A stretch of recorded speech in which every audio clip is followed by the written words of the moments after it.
The latest report from the UK Parliament's Defence Committee has triggered an unexpectedly sharp debate about Britain's actual ability to defend itself, let alone fulfill its role within NATO. For years, London has presented itself as one of the pillars of European security, a nuclear power, a country with advanced industry and globally deployed armed forces. But behind the confident rhetoric, a very different picture is emerging: shrinking capabilities, long-delayed defense programs, insufficient funding, and a chronic inability to execute decisions with the speed and efficiency demanded by today's security environment.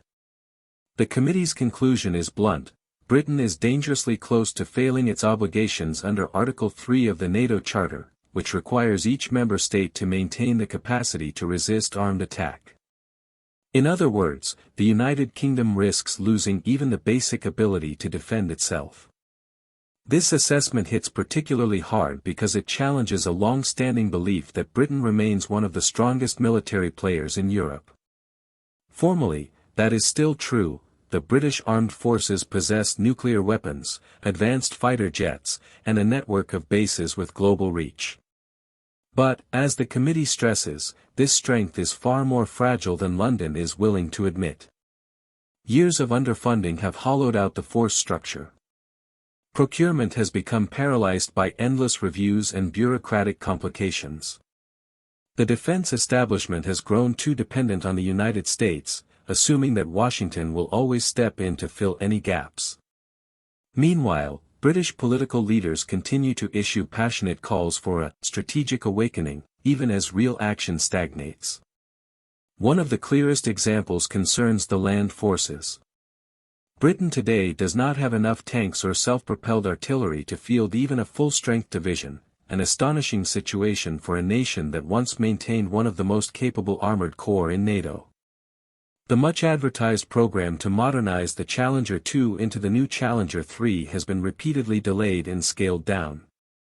Critics note that the platform itself is already behind the times, and by the moment it reaches meaningful numbers, peer competitors will likely have moved another generation ahead. The story with artillery is no better. The British Army sent several AS-90 systems to Ukraine, a move widely praised as a demonstration of solidarity, but the promised replacement has not been contracted for more than a year. The Archer system from Sweden has been selected, yet bureaucratic hesitation has kept deliveries from materializing at the pace required to restore lost capability. The same trends are visible across multiple major programs. The Ajax infantry fighting vehicle has become a symbol of procurement dysfunction, years of development, skyrocketing costs, and continuous technical issues that prevented soldiers from safely operating the vehicle. What was supposed to be a transformational platform has instead turned into a warning sign about the state of British defence planning.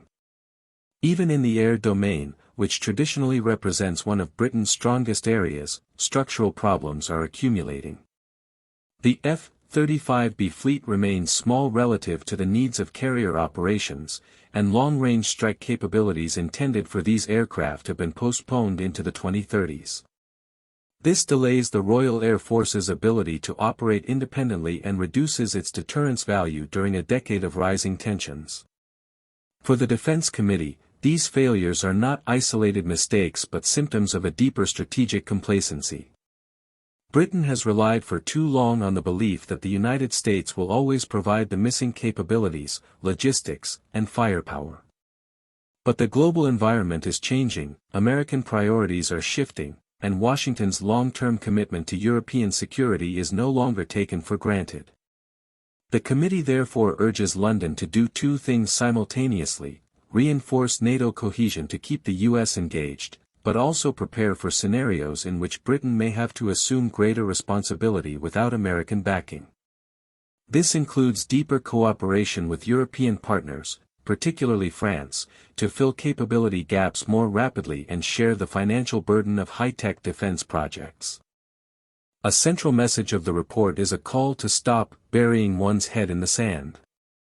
Britain cannot continue pretending that minor adjustments or rhetorical commitments will solve systemic problems.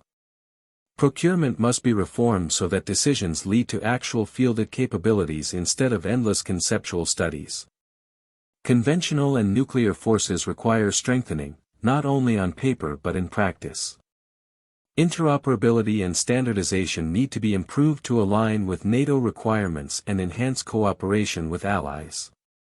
And most importantly, the government must restore credibility by defining clear boundaries for defense projects, set realistic budgets, and meet its own deadlines.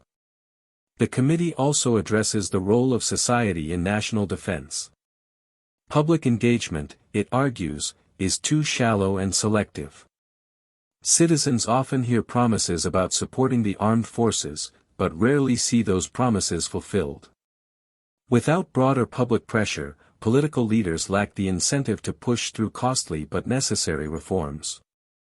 For this reason, the committee even suggests creating a dedicated Homeland Defense Ministry to increase resilience and streamline responsibilities. Yet this proposal is controversial. Critics warn that adding more bureaucracy may only slow decision-making further unless structural inefficiencies are addressed first. From an analytical perspective, the committee's report is a long overdue attempt to draw attention to the strategic risks Britain faces. These problems did not begin yesterday. They are the cumulative result of policy choices made across multiple governments, choices that prioritized short-term savings and political convenience over long-term security. Britain's armed forces were repeatedly stretched thin by global commitments while their budgets remained inadequate for modernization. Even now, when Russia's aggression in Europe and rising instability worldwide should be forcing a reckoning, major programs remain stalled, and crucial decisions are postponed again and again. The argument that Britain's shortages are the result of aid to Ukraine does not withstand serious scrutiny. Deliveries to Kiev certainly affected stockpiles, but almost all the gaps existed long before 2022. The real issue is the chronic inability to replace aging systems in time.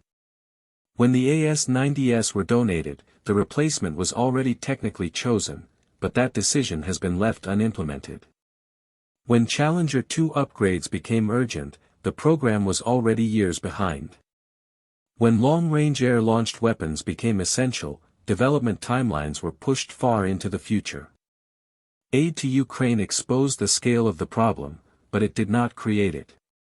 The broader lesson is clear.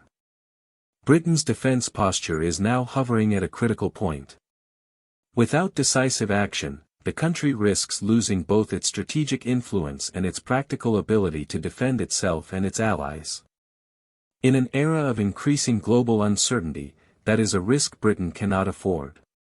The parliamentary report does not offer perfect solutions, and some recommendations may be debated. But it does something far more important: it forces the nation to confront uncomfortable realities and acknowledge that time is running out.